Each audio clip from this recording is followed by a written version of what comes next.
السلام علیکم ناظرین، میں ہوں خاور عباس اور آپ دیکھ رہے ہیں میرا یوٹیوب چینل سرکار۔ عدل و انصاف کسی بھی معاشرے میں اعتدال رکھنے کے لیے انتہائی ضروری ہے۔ عدل و انصاف سے ہی معاشرے میں ظلم و ستم کو ختم کیا جا سکتا ہے۔ دراصل عدل اور انصاف کسی بھی شے کو اس کے محل اور اس کی جگہ پر، مناسب جگہ پر رکھنے کو عدل کہا جاتا ہے، اور کسی بھی شے کو اس کی جگہ سے ہٹے ہوئے ہونے کو ظلم کہا جاتا ہے۔ عدل اور انصاف کسی بھی معاشرے کی بقا کے لیے ایسے ہی ضروری ہے کہ جیسے انسان کے جسم میں خون کا ہونا۔ جس طرح خون کے بغیر انسانی جسم ایک گوشت کا ڈھیر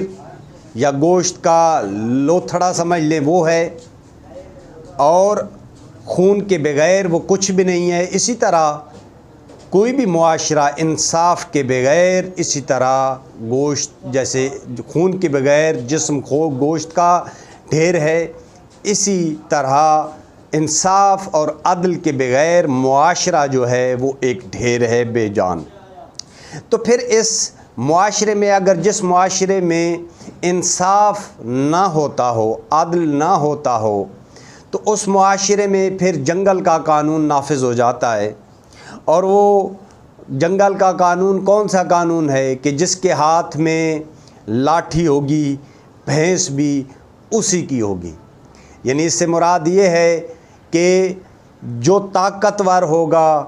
جو اپنے پیسے سے قانون کو، انصاف کو خرید سکتا ہوگا، اسی کے لیے انصاف ہوگا، اور غریب اور مسکین جو اپنے لیے انصاف نہیں خرید سکتے، پیسے نہیں دے سکتے، ایسے لوگوں کے لیے انصاف مہیا نہیں ہوگا، اور یہ جنگل کا قانون نافذ ہو جائے گا۔ لیکن اللہ تعالیٰ اپنے قرآن مجید میں فرماتا ہے کہ اگر تم دو فریقین میں فیصلہ کرو تو انصاف کے ساتھ فیصلہ کرو، کیونکہ انصاف کرنے والے کو اللہ تعالیٰ پسند کرتا ہے۔ تو آئیے دیکھتے ہیں کہ مجھے وہ دن یاد آ رہا ہے کہ جس دن عدم اعتماد لے کے آئی جا رہی تھی عمران خان پہ، اور ابھی تک کوئی غیر قانونی کام عمران کی حکومت نے نہیں کیا تھا، اور ابھی تک عمران خان کی حکومت نے کوئی غیر آئینی کام بھی نہیں کیا تھا۔ عمران خان وزیر اعظم ہاؤس میں بیٹھا ہوا تھا، لیکن رات کے وقت عدالت کھل گئی، کوئی پٹیشنر نہیں تھا اس وقت کوئی کسی عوام نے بھی جا کے سپریم کورٹ کا دروازہ نہیں کھٹکھٹایا تھا، لیکن اس کے باوجود ججوں کو اور ہماری جو قانون نافذ کرنے والے ادارے ہیں ان کو اتنا خوف آ گیا تھا کہ وہ خود ہی انہوں نے اپنی عدالتیں کھول دیں، اور جو قیدیوں کی وینیں ہیں وہ پارلیمنٹ بھیجنا شروع کر دیں۔ آیا یہ کیوں تھا؟ اور ایک وہ دن ہے کہ جب حمزہ شہباز شریف اور اس کا جو ڈپٹی سپیکر ہے دوست محمد، اس نے غیر قانونی کام بھی کر دیا، لیکن اس کے باوجود جج صاحبان اتنے مطمئن ہیں، اتنے صبر سے ہیں کہ اس وقت تو جلدی تھی ان کو اتنی زیادہ کہ عمران خان کو اقتدار سے ہٹایا جائے، لیکن آج ان کو اتنی ٹھنڈ ہے، یہ ستو کا شربت پی کے اتنے سو رہے ہیں کہ رات کو پوری عوام نے، جس طرح سے رات کو پوری عوام نکلی باہر 22 تاریخ کی رات کو، اور صبح 4 بجے تک عوام سڑکوں پر رہی، اور عوام نے سپریم کورٹ کے دروازے کھٹکھٹائے، تب جا کے سپریم کورٹ کا کوئی بندہ باہر آیا اور اس نے دروازے کھولے اور لائٹیں آن کی اور ان کی اپلیکیشن موصول کی، اور پھر جا کے کہا کہ آپ صبح اس پہ ہیئرنگ کریں گے، یہ کیس صبح لگے گا۔ لیکن صبح بھی ہم سوچ رہیں گے کہ یہ صبح آئیں گے، عدالت کھلے گی تو ایک بینچ بنے گا اور وہ بینچ آ کے کیس کو نپٹا دے گا، کیونکہ وہ تو جو دوست محمد مزاری نے کہا ہے کہ جس طرح میں نے ججوں کے جو ججز نے فیصلے دیے ہیں اس کے مطابق میں نے اپنا جو ہے فیصلہ دیا ہے۔ تو ججز تو پہلی ہیئرنگ میں ہی کہہ چکے تھے، اور جو پہلی ہیئرنگ ہوئی ہے دوست محمد میزاری اور حمزہ شہباز شریف کے جو وکیل تھے ان کو پورے 60-65 منٹ جتنی بھی ہیئرنگ ہوئی ہے، کوئی کسی قسم کا بھی ایک لفظ کا جواب نہیں دے سکے، اور یہی کہتے رہے کہ ہمیں تیاری کر کے آنے دیں، ہمیں تھوڑا سا ٹائم چاہیے۔ تو ججوں نے آرام سے ٹائم دے دیا ان کو، کوئی جلدی نہیں تھی ججوں کو، کوئی غیر قانونی کام جیسے ہوا ہی نہیں تھا، آرام سے ان کو ٹائم دے دیا ججز نے۔ اور ججز نے پھر نہ صرف آرام سے ٹائم دے دیا بلکہ حمزہ شہباز شریف کو انہوں نے اپنا پاکستان، یہ پاکستان کا جو سب سے بڑا صوبہ ہے، اس صوبے میں حمزہ شہباز شریف کو عبوری وزیر اعلیٰ دوبارہ سے بنا لیا۔ یعنی کہ شریف خاندان کو کوئی خاص رعایت حاصل ہے، کوئی اور پاکستان کا والی وارث نہیں ہے کیا؟ کسی اور بیوروکریٹ کو، کسی اور محب الوطن کو، کسی اور بندے کو عبوری وزیر اعلیٰ بنانا آپ لوگوں کے اختیار میں نہیں تھا؟ صرف آپ لوگوں کے اختیار میں یہی ہے کہ شریف خاندان کو یا اس کے کسی چشم چراغ کو آپ لوگ ہی اس طرح کا انصاف دے سکتے ہیں۔ تو آگے چل کے دیکھیے کہ اب انہوں نے تاریخ دی ہے کل پیر کے دن کی، کہ پیر کو اس کا فیصلہ ہوگا۔ تو چاہیے تو یہ تھا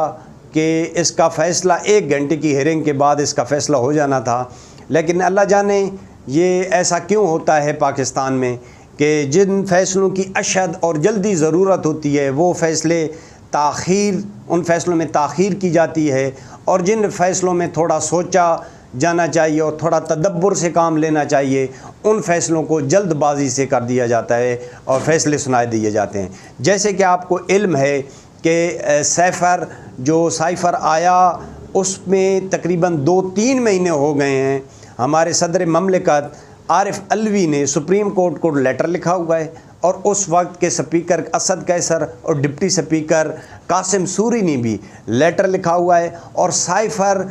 ججز سپریم کورٹ کے جو چیف جسٹس ہیں ان کے آفس میں پڑا ہوا ہے کہ اس پہ یہ جو جتنی بھی یہ گند بنا ہے 3-4 مہینے میں پاکستان میں، یہ صرف اس ایک لیٹر کی وجہ سے بنا ہے جو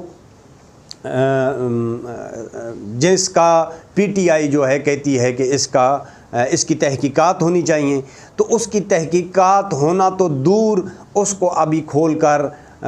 پڑھا بھی نہیں گیا چیف جسٹس کی طرف سے، اور نہ ہی اس کو جو سہولت آپ نے دوست مزاری کو دی کہ آ کے ہمیں بتائیں کہ کس طرح سے آپ جو ہے آپ نے یہ رولنگ دی ہے، کاش یہ سہولت آپ قاسم سوری کو بھی دے دیتے اور کہتے کہ آ کے ہمیں آپ اپنا بیانیہ بتائیں کہ آپ نے کس خط کے ذریعے اور کس بیانیے پہ آپ نے یہ رولنگ دی ہے۔ کاش یہ جو سہولت ہے یہ قاسم سوری کو بھی آپ نے دے دی ہوتی۔ لیکن اس کے بعد میں آپ کو بتانا چاہتا ہوں کہ جو دوسرا موضوع ہے وہ ہے چودھری برادران۔ آپ نے اور ہم نے دیکھا ہے کہ کئی دہائیوں سے یہ چودھری خاندان جو ہے یہ پاکستان کی سیاست میں ایک اہم کردار ادا کرتا آ رہا ہے، اور مجھے افسوس سے کہنا پڑتا ہے کہ بہت افسوس ہے اس بات پہ کہ آج یہ چودھری خاندان میں جو دراڑیں پڑ رہی ہیں، کیونکہ پاکستان میں جب بھی کوئی ایسا مسئلہ ہوتا تھا کہ کوئی نہیں مان رہا ہوتا تھا، یعنی کوئی اسٹیبلشمنٹ میں سے بندہ ہوتا تھا یا پھر سیاستدانوں میں سے کوئی ایسا بندہ ہوتا تھا کہ جسے کوئی بات سمجھانی ہوتی تھی تو وہ چودھری برادران جو ہیں وہ اپنا کردار ادا کرتے تھے۔ چاہے آپ دیکھ لیں کہ لال مسجد کا واقعہ مشرف کو سمجھانا ہو، یا لال مسجد میں جو مذاکرات ہوئے وہ ہوں، یا اور بگٹی اور مشرف کا واقعہ تھا، یا اور جتنے بھی واقعات پاکستان میں ہوئی ہیں، چودھری برادران نے اپنا بہترین کردار ادا کیا ہے۔ لیکن میں سمجھتا ہوں کہ اس عمر کے اس حصے میں آ کے چودھری شجاعت نے جو حرکت کی ہے، اس سے یقینی طور پر اس کی سیاست کو بہت بڑا دھچکا لگا ہے۔ نہ صرف سیاست کو دھچکا لگا ہے لیکن بلکہ وہ خاندان کہ جو خاندان دہائیوں سے ایک اچھی شہرت، مہمان نوازی اور ایک اچھی سیاست کی وجہ سے مشہور تھا، وہ خاندان آج ٹوٹنے کے قریب ہے۔ اور سننے میں آ رہا ہے کہ چودھری شجاعت کو پرویز الہی، اب یہ گروپ بن گئے ہیں، پرویز الہی اور مونس الہی، اور چودھری شجاعت اور ان کا بیٹا جو ہے چودھری سالک۔ اصل میں یہ لڑائی جو ہے یہ چودھری سالک حسین اور چودھری مونس الہی کے درمیان یہ لڑائی ہے۔ ان کے والدین نے تو اپنا وقت بہت ہی خوش اسلوبی اور اچھے طریقے سے کاٹ لیا تھا، لیکن ان بچوں کے آنے کی وجہ سے ان میں جو دراڑیں پڑی ہیں، والدین ان کی دراڑوں کے سامنے گھٹنے ٹیکنے پہ مجبور ہو گئے ہیں، اور والدین آج وہ دن دیکھنا پڑا ہے کہ جب آج کئی لوگوں کو علم ہو رہا ہے کہ چودھری شجاعت اور پرویز الہی جو ہیں وہ سگے بھائی نہیں ہیں، کئی لوگوں کو علم ہی نہیں تھا بلکہ یہ کزنز ہیں اور چچا زاد بھائی ہیں ایک دوسرے کے، لیکن اتنے پیار محبت سے یہ رہے دونوں کہ علم ہی نہیں ہوا کہ یہ جو ان کا رشتہ ہے یہ بھائیوں کا رشتہ ہے یا چچا زاد کا رشتہ ہے۔ لیکن اس کے باوجود اب ان کی اولادیں آپس میں یہ لڑائی جو ہے چودھری سالک کی اور مونس الہی کی ہے، جس وجہ سے ان کو یہ دن دیکھنا پڑ رہا ہے۔ لیکن آگے چل کے دیکھیے کہ کیا ہوتا ہے۔ سننے میں آ رہا ہے کہ چودھری پرویز الہی اور مونس الہی چودھری شجاعت کو صدارت سے، مسلم لیگ کاف کی صدارت سے ہٹانے لگے ہیں، اور یہ ایک پروسیس ہوتا ہے ہٹانے کا، کہ پروسیس یہ ہوتا ہے کہ پوری جو پارٹی ہوتی ہے وہ کسی ایک طرف ووٹ دیتی ہے تو تب جا کے صدارت سے کسی کو ہٹایا جاتا ہے۔ اگر پوری پارٹی اکثریت میں ووٹ دے دے پرویز الہی کے حق میں تو صدارت سے ہٹایا جا سکتا ہے، اور اگر پوری پارٹی جو ہے اس میں اکثریت ہو چودھری شجاعت کی تو وہ چودھری شجاعت برقرار رہیں گے۔ چودھری شجاعت کے برقرار رہنے کی صورت میں افواہ یہ بھی ہے کہ جو چودھری پرویز الہی ہے ان کا پی ٹی آئی میں جانے کا امکان ہے، اور مونس الہی کا، اور اپنی جو ہے ان کے ساتھ جو ورکرز ہیں وہ پھر پی ٹی آئی میں چلے جائیں گے۔ اس کے علاوہ سننے میں آ رہا ہے کہ سوشل میڈیا میں کئی ولاگرز اور کئی یوٹیوبرز اور کئی صحافی یہ بات کر رہے ہیں کہ یہاں پہ انٹری کی ہے ایک مرتبہ پھر نیوٹرلز نے، اور نیوٹرلز نے عمران خان سے کسی بھی طریقے سے بات کی ہے اور اپنا پیغام پہنچایا ہے کہ عمران خان سے بات کرنا چاہتے ہیں۔ تو بات عمران خان کی ان سے ہوئی ہے یا نہیں ہوئی ہے، یہ نیوز ہے یا کہ فیک خبر ہے، لیکن ایک بات جو عمران خان نے ہے وہ مکمل یقین دہانی سے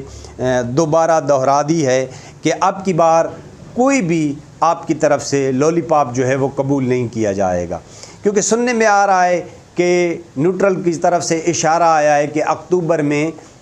جو ہے وہ الیکشن متوقع ہیں، کرائے جا سکتے ہیں، لیکن یہ لولی پاپ لگتا ہے صرف اس کیس سے نکلنے کے لیے کہ یہ کیس جو چل رہا ہے چودھری یہ جو حمزہ شہباز ہے اس کو اگر وزیر اعلیٰ آپ رہنے دیں تو آپ کو اکتوبر میں ووٹ۔ لیکن عمران خان نے دو ٹوک اس پہ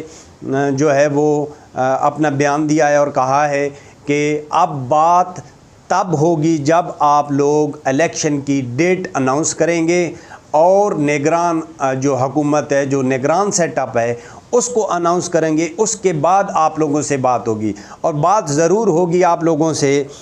نہ صرف آپ سے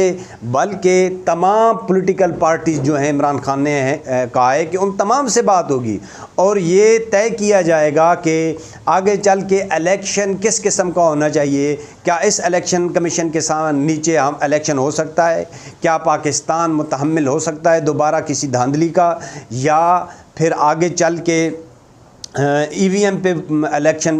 جو ہونے ہیں اس پہ بات ہوگی، الیکشن ترامیم پہ بات ہوگی، اور یہ بھی بات ہوگی کہ نیوٹرلز کا پاکستان کی سیاست میں کیا کردار ہونا چاہیے، آیا کوئی کردار ہونا بھی چاہیے یا نہیں ہونا چاہیے، اور اگر ہونا چاہیے تو کون سی حدود و قیود ہونی چاہیے نیوٹرلز کے لیے، یہ بھی بات ہونی چاہیے۔ تو انشاءاللہ آگے چل کے آپ کو مزید تفصیلات بتائیں گے۔ تو اب تک کے لیے اجازت دیجیے، آپ کا میزبان خاور عباس۔ میرے چینل کو سبسکرائب کریں، لائک بھی کریں اور بیل آئیکن کا بٹن بھی دبا دیں۔ بہت شکریہ۔